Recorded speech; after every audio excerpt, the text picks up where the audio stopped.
So in section 2, we are just getting more technical. Like so far, we talked a lot about Piaget's cognitive development theory. We know that it has like different stages, at least 4.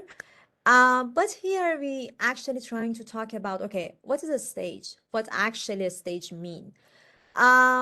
So the answer for this question is each stage is has a beginning and has an end, and it actually indicates children's ability of higher order reasoning, the ability of mental development and thinking.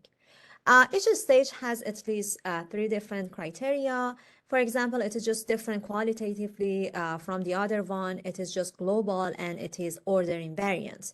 By order invariant, I mean they're going to be sequences. Like we have a stage 1, 2, and 3. By global, it means like it is just everywhere. For example, a child in China going to develop in the same way with a child in the United States. By being different qualitatively, it means like the quality matters here. For example, children, they know the same stuff when they are just 2 years old. They know the same stuff when they are 10 years old. But the quality here is more different. For example, they know that 10 apples are more than one, even when they are just 2 years old.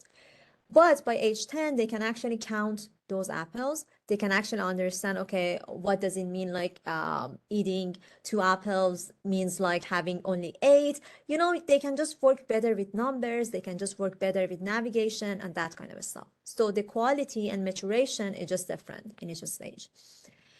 So let's talk about Piaget in a more personal way. Like, let's get to know him. We know that he used naturalistic observation. We talked about this before in chapter 2. But Piaget and his wife worked together on their own kid. It was a family business.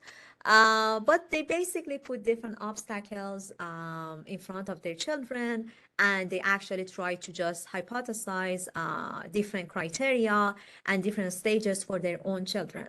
So whatever we know is just based on Piaget's children. It is not like from a huge population. Same goes with you. The way you are doing your observation project, it is just based on one child.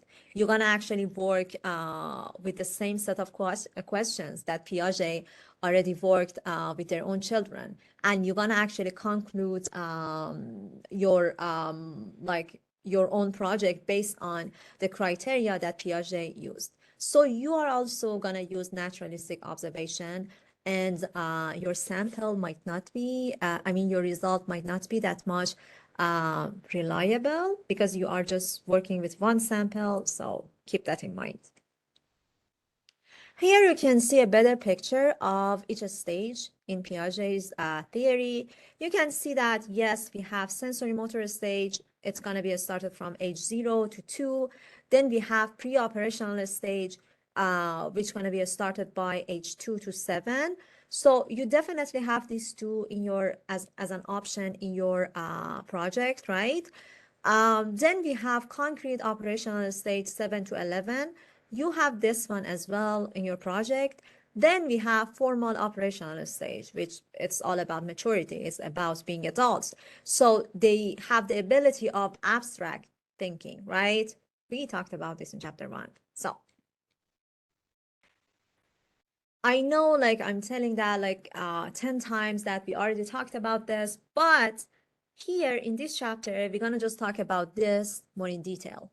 So we're going to talk about the idea of sub-stages, like what's going to happen underlying each stage. We're going to talk about this in section 3.